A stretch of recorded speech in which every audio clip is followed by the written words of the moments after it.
disaster happens, it becomes news around the globe.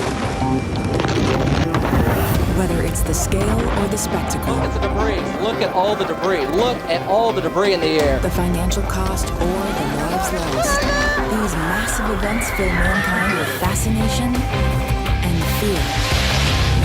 In this series, we're looking at some of the biggest disasters to ever strike the planet. Back here! As close as it's safe to get to Eyjafjallajökull, its immense power is breathtaking. Over the next hour, we'll explore one of the ancient forces that shaped our planet and still holds the power to reshape it. We'll see the devastation wrought by explosions the size of 1,000 atomic bombs. And the world-shattering consequences of the billions of tons of molten hot rock spewing out from underneath the Earth's surface. We're going very, very big and getting very, very hot. Today, we're going to look at the top 10 volcanoes of all time.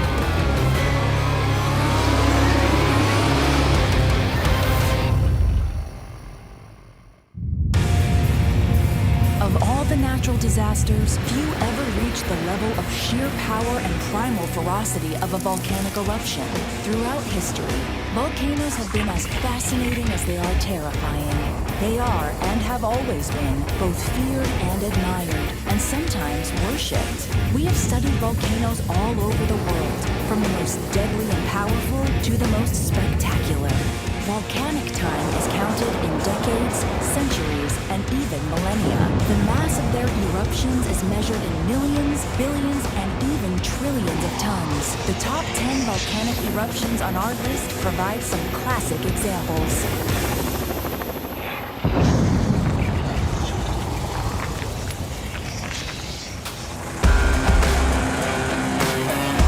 This is just an incredibly powerful place. You see this erupting volcano, and yet all around it is life springing quickly from the lava flows. The story of our first volcano begins in the Hawaiian archipelago in the Pacific Ocean, on the world's largest active volcano, Mauna Loa, rising more than 4,000 meters above sea level. The volcanic islands of the Hawaiian archipelago formed tens of millions of years ago on what is called a hotspot. In most cases, volcanoes are located at the junction between the massive tectonic plates that form the Earth's crust. But surprisingly, there are also hotspots right in the middle of the plates where eruptions can occur. Scientists have come up with two hypotheses to try to explain why these rogue hotspots exist. Either these areas of the Earth's crust are particularly thin, or they're exceptionally hot. Under the crust, billions of tons of rock bear down on the magma, subjecting it to extreme pressure. As soon as an opening is created, the pressurized magma spews out, and a volcano forms.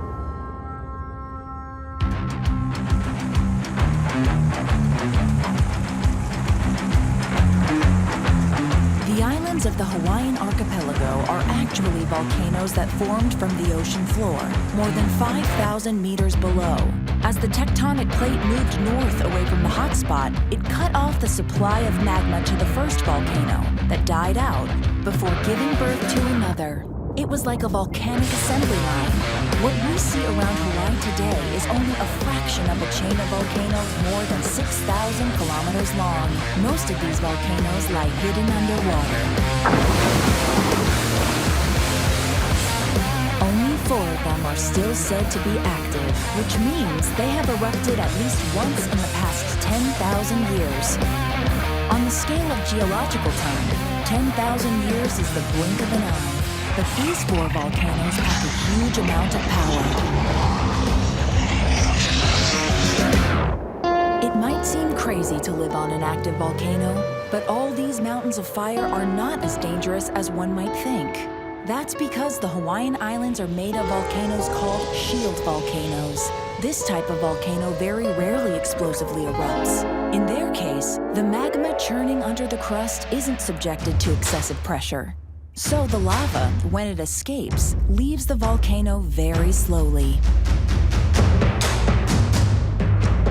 Mauna Loa, which occupies the 10th place of our ranking, was born 700,000 years ago and has remained in almost permanent eruption ever since. And the volcano Mauna Loa erupts after a lull of 20 years.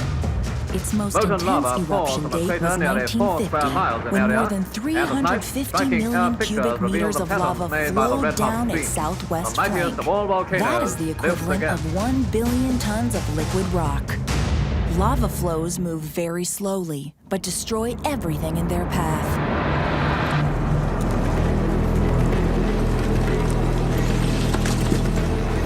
During successive eruptions of Mauna Loa, entire villages were slowly engulfed by oozing tides of 1,000-degree-plus lava. Houses burned, leaving Hawaiians homeless in the face of the relentless advance of lava flows. The scale of damage caused by Mauna Loa demonstrates how volcanoes can be destructive even when they are not explosive.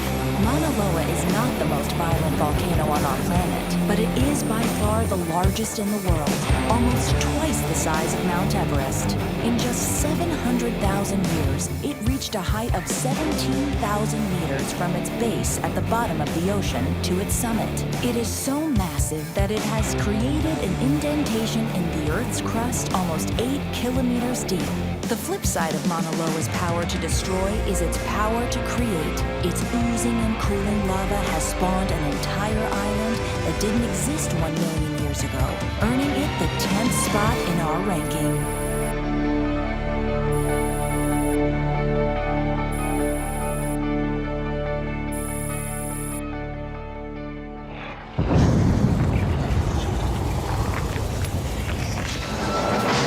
Ever since the spectacular eruption of Mount St. Helens, NASA has been working closely with other scientists to assess the impact. To see the holder of the 9th place in our ranking, we head to Washington State in the United States, the home of one of the most spectacular and dangerous volcanoes in the world. Mount St. Helens will relive its historic eruption of 1980. Well, when I first came out here in Mount the St. summer of Helens falls 1980, into the category of so-called stratovolcanoes. Their sign name of comes from the green different anywhere to be strata seen. of ash and rocks that compose them and give them their conical shape. These mountains of fire form on fault lines where tectonic plates meet. By far, most of the world's approximately 1,300 active volcanoes are found in what is known as the Pacific Ring of Fire. Its name derives from its intense geological activity in that fascinating part of the world. Located in the state of Washington in the northwest of the United States, Mount St. Helens was born at the junction between the Pacific Plate and the American Continental Plate, where the Pacific Plate moves gently under the American Continental Plate. It is the movement of these plates that causes earthquakes. The movement also releases water trapped deep within the crust, lowering the melting temperature of the surrounding rock and creating pools of magma. Buried 800 meters deep, this seething magma chamber can serve as a reservoir for a volcano. The slightest pressure change inside the chamber can release the pent-up magma and trigger an eruption. Keenly aware of the restless geology of the area, volcanologists had long feared that Mount St. Helens would one day erupt. In March of 1980, their fears were realized. It started small, with dozens of minor earthquakes recorded around the base of the mountain. But the ominous signs were clear. After 140 years of silence, the volcano was waking up. The earthquakes intensified and were followed by phreatic eruptions, which denotes contact with water. Phreatic eruptions occur when groundwater collides with magma. At 1,000 degrees Celsius, the water instantly turns into steam, increasing the pressure in the heart of the volcano. An ultra-explosive situation. As steam and ash begin to emerge from the mountaintop, geologists observed that a large bulge appeared on the north face of the volcano. The earthquakes and phreatic eruptions continued. Ultimately, the bulge looked like it was ready to explode. Then suddenly, everything stopped. Everyone breathed a sigh of relief. On May 17, 1980, residents who had been evacuated were even allowed to return home. Experts deduced that the impending danger had been averted, but they were wrong. The next morning, a powerful earthquake measuring 5.1 on the Richter scale struck Mount St. Helens. The jolt caused the entire north face of the volcano to collapse, more than 3 kilometers of rock. The historic collapse of the north face was the largest landslide ever recorded. Billions of tons of tumbling rock, sliding unstoppably for kilometers. The avalanche completely filled a valley 20 kilometers away from the volcano. The debris flow was 50 meters thick and 17 kilometers long.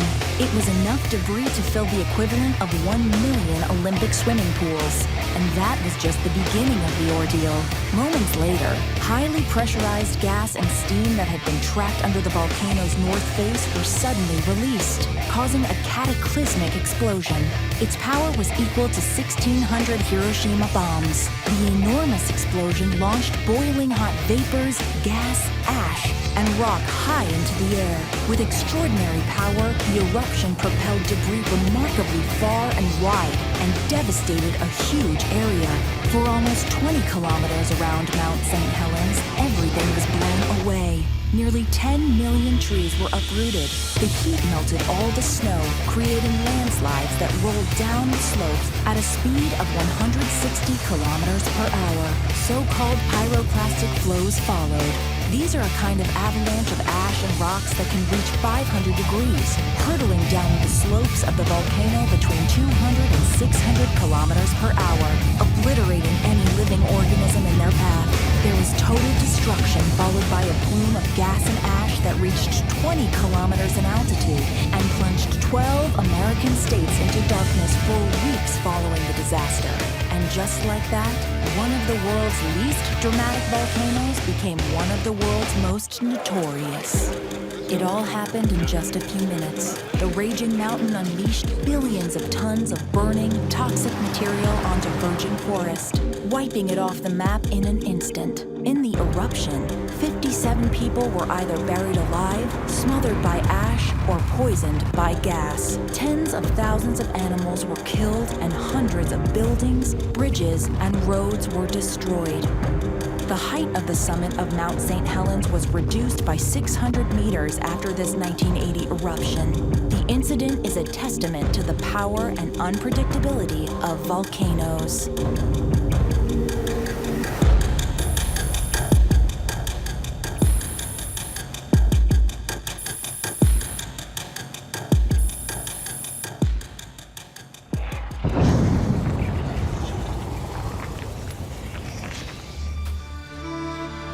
As close as it's safe to get to Eyjafjallajökull, its immense power is breathtaking. In eighth place, we present a volcano whose impact had repercussions across the European continent. Here is Iceland's Eyjafjallajökull, whose historic eruption in 2010 won't soon be forgotten.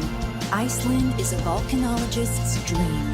Just like Hawaii, the entire island is volcanic, but unlike its South Pacific cousin, Iceland sits not only on a hotspot, but also on the mid-Atlantic ridge. The ridge is a fault, or tear, in the Earth's surface, formed between the tectonic plates of North America and Eurasia. In this zone, the plates move away from each other, creating whole chains of volcanoes. In this tiny area, there are no less than 32 volcanic systems containing 200 volcanoes. At least 18 of them have been active in the last 1,000 years. This small country of barely 275,000 inhabitants has recorded a third of all the lava flows on the planet. Though Iceland is smaller than the U.S. state of Ohio, its volcanic variety is impressive. The island boasts a crater 16 kilometers in diameter called Torfajökull. The crater formed when a volcano collapsed above a magma chamber. There are also volcanoes called tuya. These volcanoes with flat tops and steep sides are created when a volcano erupts through a sheet of ice. In this land of ice and fire, the country is lined with volcanic cracks from which lava escapes. There's a lot of action below the surface, and often above. In the 20th century, Iceland recorded no less than 39 eruptions. They were either explosive eruptions, lava flows, or ash spills. Eyjafjallajökull is covered with an ice cap and surrounded by glaciers. In February 2010, seismologists began recording thousands of earthquakes at the base of the mountain, proof that the magma chamber was filling up. As the mini-quakes intensified, cracks appeared in the rock. On March 20th, the eruption started. Multiple lava fountains spewing molten rock rose into the air to a height of more than 180 meters. As spectacular as it was smaller than scientists had expected. But the show wasn't over yet. After a short lull, the main crater, located right in the center of the ice cap, began to erupt. The temperature skyrocketed, melting the ice, which then flowed into the magma chamber, triggering a gigantic explosion. That propelled more than 200 million cubic meters of ash 8 kilometers into the air, which was then caught by the jet stream and spread across Europe.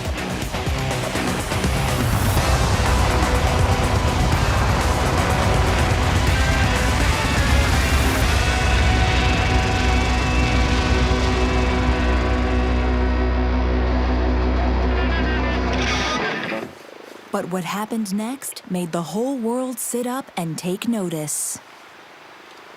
For a fifth day, Iceland's volcano is creating havoc in the skies. More than 300 airports across Britain and Europe were closed over the weekend. More than 63,000 flights have been canceled since Thursday. Of silica, a glass-like compound common in the Earth's crust. The eruption shot huge amounts of fine, abrasive silica dust into the atmosphere, creating a real hazard for aircraft engines. The jet stream, an air current that circulates at high altitude, scattered the fine dust particles throughout Central Europe, paralyzing more than 100,000 flights for 8 days. Civil aviation authorities taking the unprecedented step of closing the entire UK airspace the to menacing commercial clouds flights. of abrasive silica Manchester, completely crippled European air traffic, a first since World War II. 10 million travelers were left stranded for several weeks. The collateral cost of the disaster was estimated between $2 and $5 billion.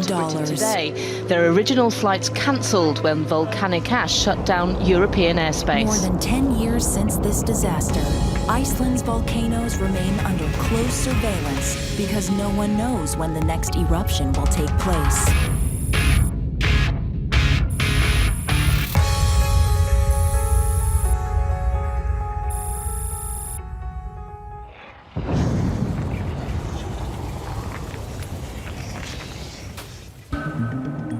Mount Pinatubo slowly simmers today after a week of devastating eruptions. Next, we travel to the Philippines, where we'll discover the volcano ranked number 7 on our list. It's called Mount Pinatubo, and it erupted in 1991. The paradox of volcanoes is that the elements and minerals released during an eruption make volcanic land among the most fertile in the world. To take advantage of it, millions of people settle in these territories, only to find themselves living in the ominous shadow of a potential eruption. On the island of Luzon in the Philippines stands a series of million-year-old volcanoes within the Zambales Mountains. For centuries, these volcanoes had been sleeping. They were covered in lush forest, and locals thought them harmless. These mountains were born when the Eurasian plate slid under the Philippines plate. Although this is an active fault line, there is very little seismic activity here. Within the Zambales Mountains, Mount Pinatubo remained silent for 500 years. Its last eruption was in 1565, long before the Spaniards colonized the Philippines. But in 1991, that began to change. For 4 months, Mount Pinatubo quivered with thousands of small earthquakes. These were followed by explosions of steam. Ready or not, Pinatubo was clearly coming out of its slumber. On the 7th of June, lava began erupting from the summit. 5 anxious days later, on June 12th, the highly pressurized gas-filled magma reached the volcano chamber and eventually exploded with unprecedented violence, sending huge volumes of debris several kilometers into the air. On June 15th, at 1:42 p.m., a volume of extremely pressurized magma reached the crater of the volcano and triggered a cataclysmic explosion. To calculate the explosiveness index of a volcano, volcanologists take several parameters into account: the volume of material ejected, the height of the smoke plume, and the duration of the eruption. It is a logarithmic scale. Each unit on the scale is 10 times larger than the one before it. On this scale, the 2010 Eyjafjallajökull eruption was level 4. That's considered a catastrophic eruption, which volcanologists would expect to see once every 18 months. The Mount St. Helens eruption in 1980 was 10 times more powerful. That was called a cataclysmic eruption that can occur on average once every 12 years. The eruption of Mount Pinatubo reached level 6, 10 times more powerful than the eruption of Mount St. Helens. It was classified as a colossal eruption. Colossal eruptions occur every 50 to 100 years. The latter goes up to level 8, considered an apocalyptic eruption. Mount Pinatubo launched more than 1,000 cubic kilometers of material, 35 kilometers into the air. By the time it was done, the eruption had released more than 10 billion tons of debris. First, the eruption hurled ash, rock, silica dust, and toxic gases high into the atmosphere. And then, as we all know, what goes up must come down.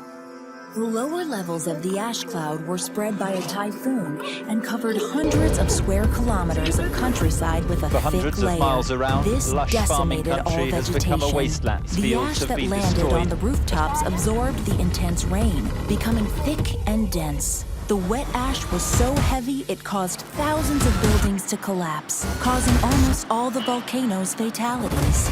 Meanwhile, the clouds of particles that reached the upper layers of the atmosphere circled the globe several times. The 20 million tons of sulfur dioxide they contained caused the global average temperature to drop by half a degree for almost 2 years. That temperature drop had cataclysmic consequences. On the island, the nightmare continued. Pyroclastic flows raced down the sides of the volcano. As they combined with water, they created devastating landslides called lahars. They flow like liquid mud and set as solid as concrete, entombing everything in their path. The lahars covered valleys 200 meters thick, burying entire villages and towns.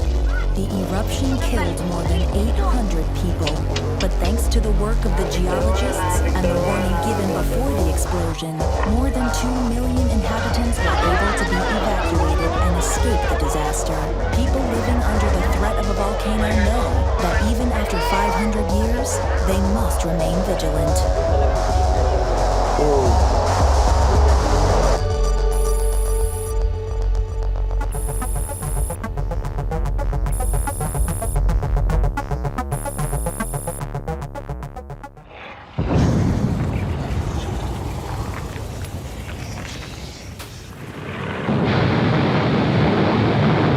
Explosion 3 miles into the sky, belching fury that dwarfs the man-made war nearby. Now let's head to Italy to discover one of the most notorious volcanic eruptions in history, the eruption of Vesuvius.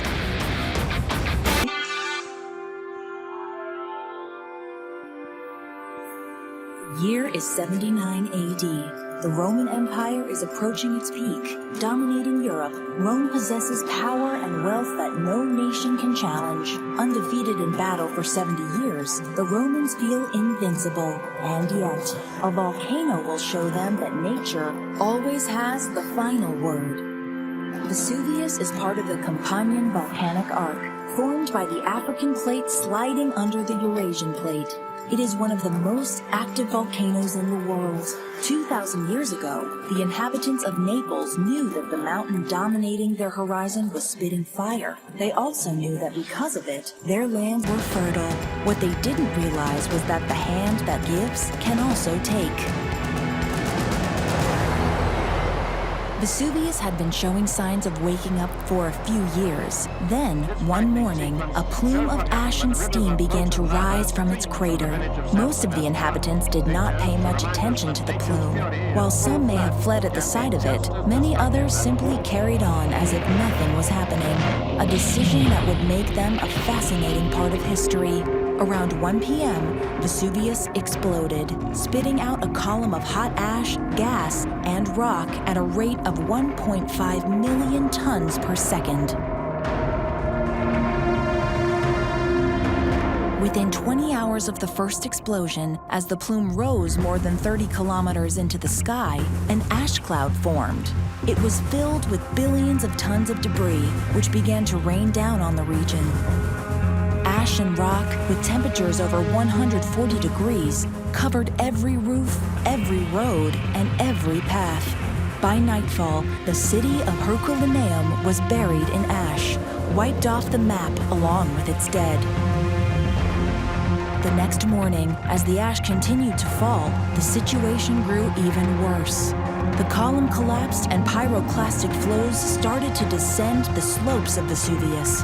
According to historians and geologists, there were a total of 5 waves of eruptions that came off the mountain. Each eruption was more powerful than the last. The final 2 blasts literally buried the city of Pompeii under nearly 2 meters of ash and rock that were heated to over 300 degrees. Pompeii, Herculaneum, and Oplontis will remain covered in ash for almost 2,000 years.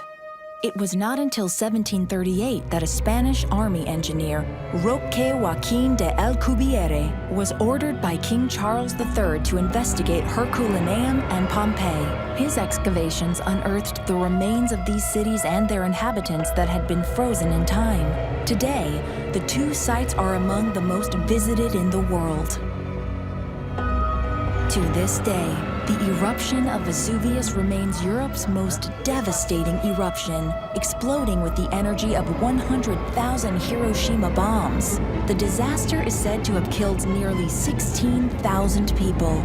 Today, 3 million people still live in the shadow of Vesuvius. Everyone living there knows that if an eruption happens again, they'll have to be ready to flee, and very quickly.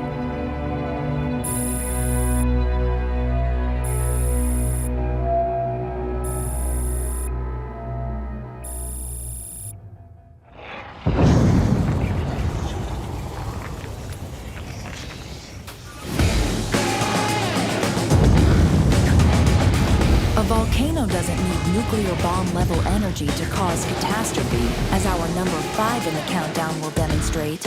We're heading to South America and the country of Colombia, where in 1985, the Nevado del Ruiz eruption took the country by surprise.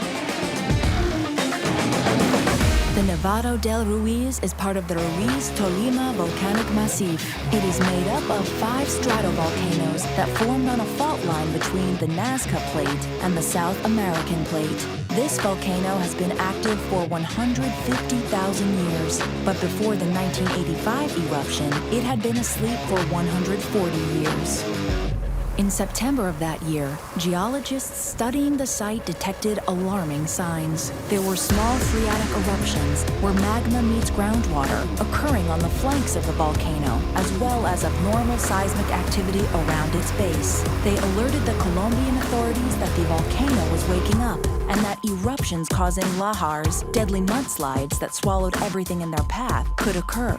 But the Colombian government decided to wait and see. They waited, then they saw. Colombia, November 13th, 1985.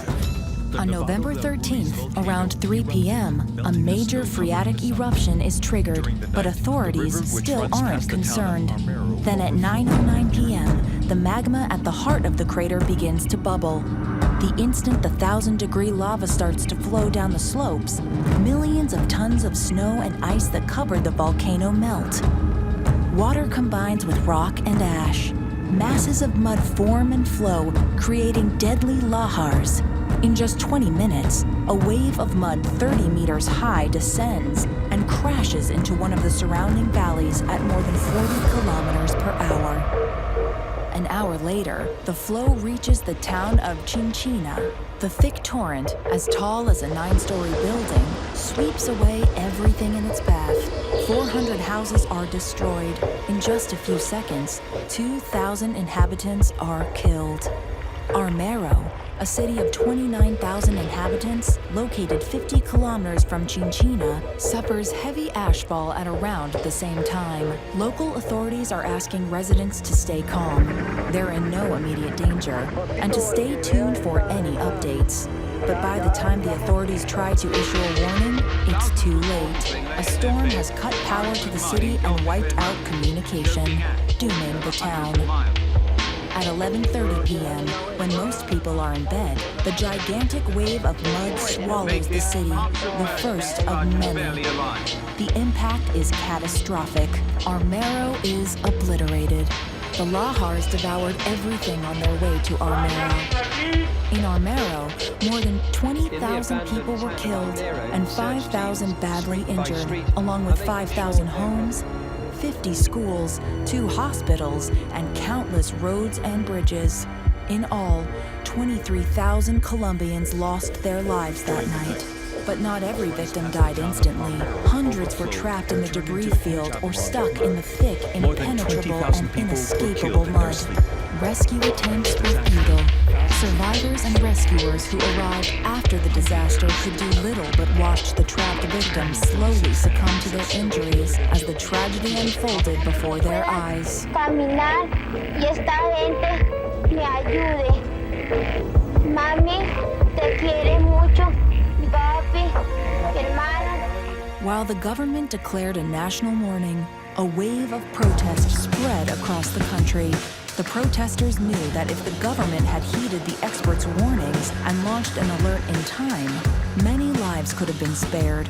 But even the volcanologists were surprised by the amount of carnage caused by the relatively small eruption. The tragedy at Nevado del Ruiz taught them that all you need is enough snow and ice and a high enough volcano. The lesson that could help prevent a tragedy like this from happening again.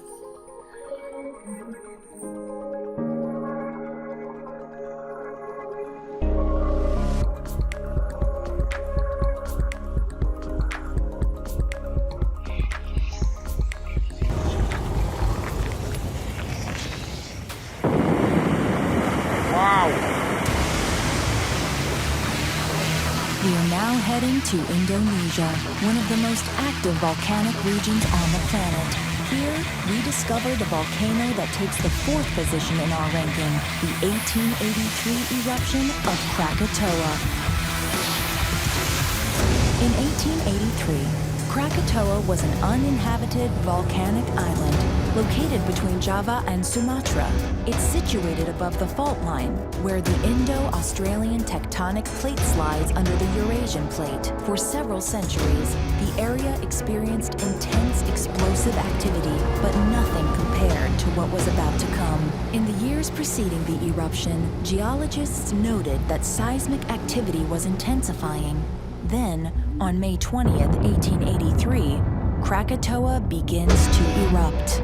At first, it isn't threatening. Columns of steam and ash escape from the crater and rise 6 kilometers above sea level. The first explosions are heard nearly 160 kilometers away. In June, the activity accelerates. The crater belches thick black smoke which shrouds the island, and the phreatic explosions grow even louder. In August, the island reaches a crisis point. The eruptions continue to intensify. On August 25th, around 1 p.m., the smoky column of ash and vapor rises to a height of 27 kilometers.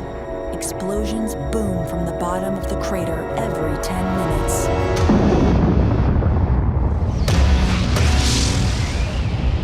On August 27th at 5:30 a.m., first massive explosion shakes the island. A second, even more powerful explosion comes at 6:34, less than 4 hours later at 10:02. The third explosion rocks the island, which disintegrates under its power, equal to the energy of more than 10,000 Hiroshima bombs. From 160 kilometers away, blast is estimated at 180 decibels. It ruptures the eardrums of sailors who were more than 65 kilometers from the explosion, which could be heard more than 5,000 kilometers away. The shockwave travels around the world 7 times. Over 50 billion tons of debris are propelled to a height of more than 80 kilometers into the atmosphere. If Krakatoa had been placed in central London, the shockwave alone would have demolished all the buildings from Cambridge in the north to Brighton in the south. 10 million people would have died instantly, and the explosion would have been heard in Baghdad and New York. The island was uninhabited, but that had little effect on the astonishing death count. And it wasn't the explosion that claimed most of the victims. Columns of ash, weighing millions of tons, fell into the sea and triggered giant tsunamis whose waves reached nearly 40 meters in height. On the neighboring island of Sabesi, dozens of coastal villages were wiped out. Pyroclastic flows also raged across the ocean. Between the drowning waves and the smothering ash, the eruption of Krakatoa killed nearly 36,000 people. The island of Krakatoa was no more. For 3 full days, the sun was completely hidden for hundreds of kilometers around the volcano. Ash clouds that rose into the stratosphere plunged the world into a global winter, lowering temperatures for several years. After the eruption, fiery sunsets were seen all around the planet, as the remains of a vanished island circulated through the atmosphere, carried away by the winds. Krakatoa is a powerful example of the danger that sleeps beneath the Earth's crust. It's also a reminder that at any time, the wrath of the Earth can awaken.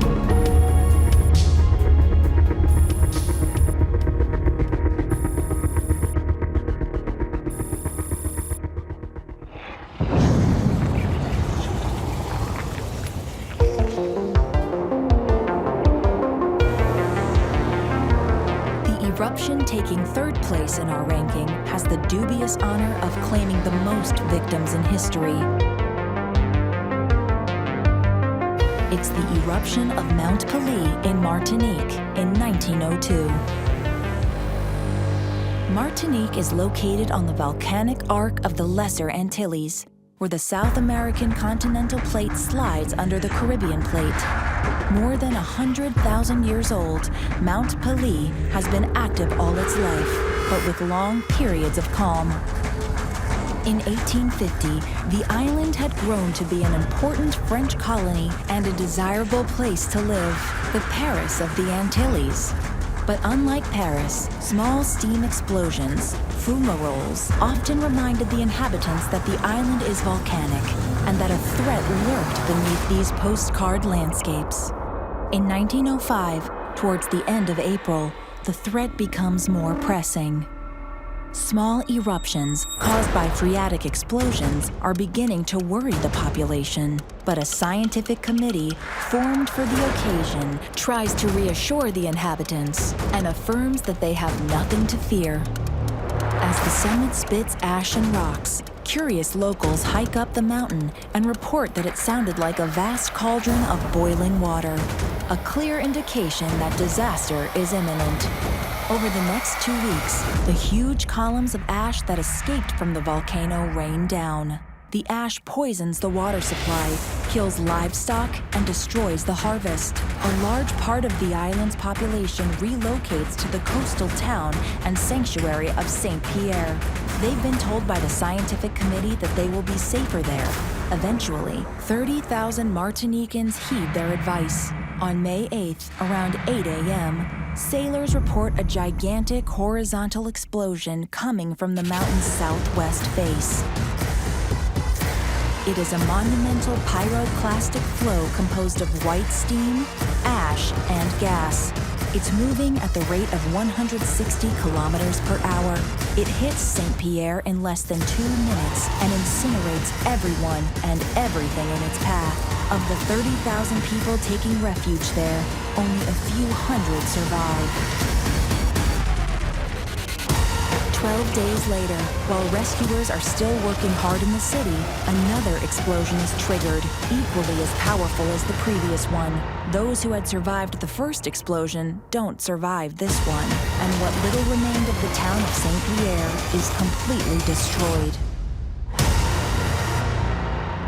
The eruptions from Mount Pelée reached only level 4 on the explosiveness scale, but when a city is located just a few kilometers from the volcano and positioned in the axis of its explosion, that's more than enough to reduce everything to nothing.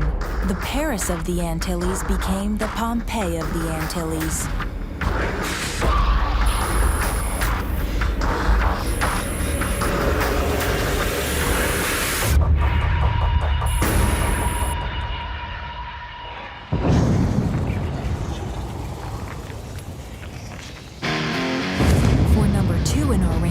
Of the biggest eruptions, we return to Indonesia. We present the most destructive volcanic event in history, the eruption of Mount Tambora in 1815. At 40,000 years old, Tambora is a young volcano. It lies on a fault between the Australian plate, which slides under the Sunda plate. It had been quiet for several centuries, but in 1812, the mountain began to rumble. Deep within the mountain, the pressure in the magma chamber began to climb, reaching unimaginable levels. For the first time in hundreds of years, smoke began escaping ominously from the crater. Then, for several months, everything went calm again, until April 5, 1815, when the eruptions resumed. Explosions from Tambora came so loud they were heard more than 1,200 kilometers away. The next day, ash began to fall on the island of Java. For 5 days, the explosions grew stronger and stronger as the pressure inside the volcano continued to rise. On the evening of April 10th, a cataclysmic eruption began. 3 massive plumes escaped from the crater and rose into the atmosphere where they merged. All around the island, hot ash and chunks of pumice 20 centimeters across began to rain down. Then suddenly, a huge explosion ripped the mountain. It forced burning pyroclastic clouds to surge in all directions, killing everything in their path. When the debris from the explosion started falling back into the sea, it triggered huge tsunamis. They ultimately wiped out many villages. During its multiple eruptions, the volcano released 33 gigatons of energy, the equivalent of 16 million Hiroshima bombs. Phenomenal power.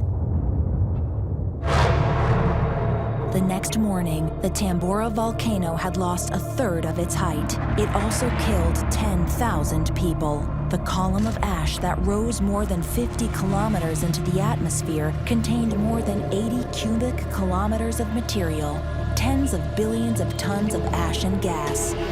Anything that didn't fall back to the ground, killing whatever it landed on, stayed in the atmosphere for several years. The ashfall destroyed local agriculture and triggered a period of famine that directly led to the death of 50,000 people. Once again, this was a global event. Particles kicked up from the eruption were blown around the world, which caused global temperatures to drop. This alone killed thousands, and 1816 became known as the year without a summer. In New York, snow fell in the month of June. The decade, starting in 1810, remains to this day the coldest on record. All around the world during this time, famine also hit record levels, and with famine came the spread of diseases like typhus and cholera. The additional collateral death toll reached tens of thousands. Even today, it's impossible to accurately quantify the death toll of the violent eruption of the Tambora volcano. It officially exceeded 100,000, but could actually reach several million if we take into account the collateral effects triggered by the aftermath of the eruption. Disasters of this magnitude can only be caused by volcanoes.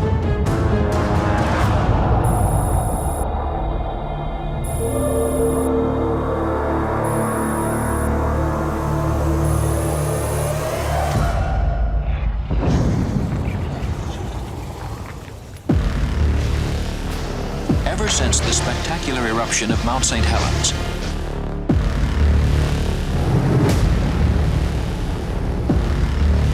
You've seen several examples of the destructive power of volcanoes, but now get ready to experience an eruption that exceeds all others. The #1 spot on our list is held by the eruption of the Toba supervolcano in Indonesia. Supervolcanoes are absolute monsters. They are the only volcanoes to reach level 8 on the explosiveness scale. They trigger so-called apocalyptic eruptions that release trillions of tons of rock and gas and have catastrophic effects on the planet. If you know anything about supervolcanoes, you may be thinking of Yellowstone National Park in Wyoming in the United States. Geologists have discovered that the entire park is actually a giant caldera that could, if it erupts, wipe the entire west coast of America off the map. But Yellowstone is just one of 20 known supervolcanoes on Earth. And arguably, not even its greatest threat.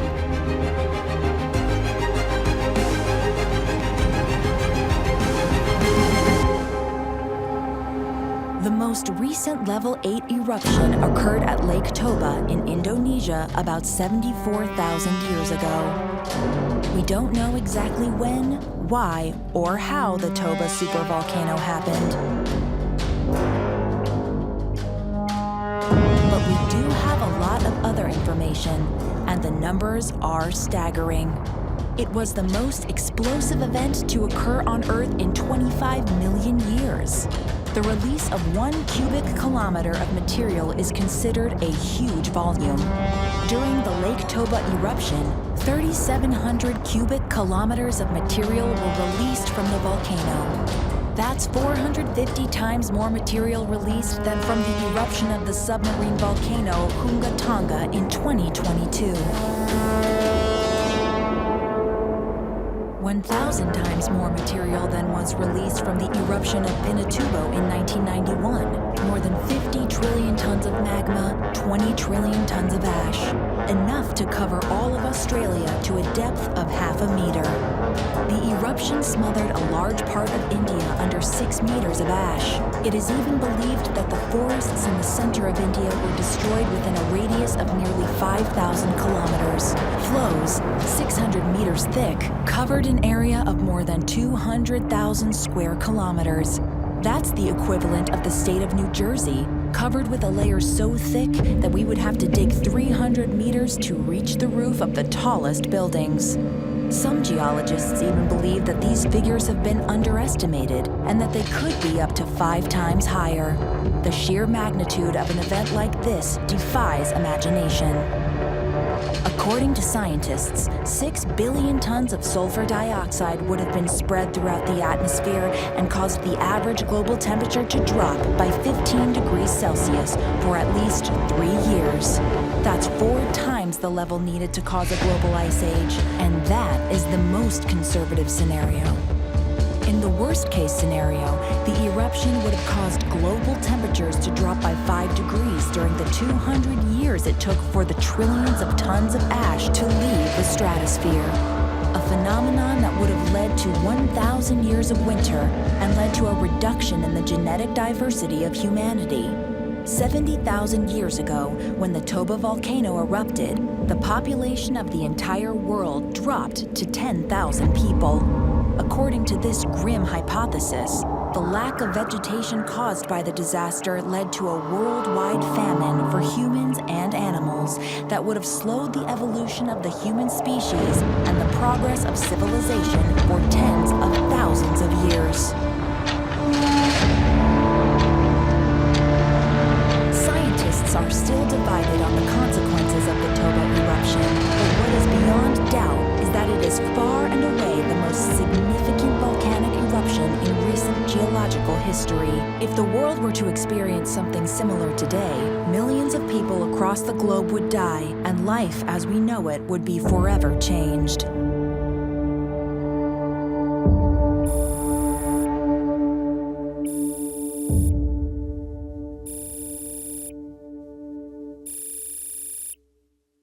and the volcano Mauna Loa erupts after a lull of 20 years. The power of volcanoes, even the least destructive ones, remains phenomenal. And there are dozens of them still active and capable of releasing more energy than all the nuclear weapons ever created. Fortunately, the life of these fire monsters is measured on a geological scale. In all probability, it will take several generations to relive an eruption like that of Mount Pinatubo in 1991. Hopefully, several millennia will pass before an eruption like Toba will happen again. Today, scientists have the Earth under close surveillance and are getting better at predicting eruptions earlier. But all they can do is warn us, and we better listen. When it comes to volcanoes, there's no stopping.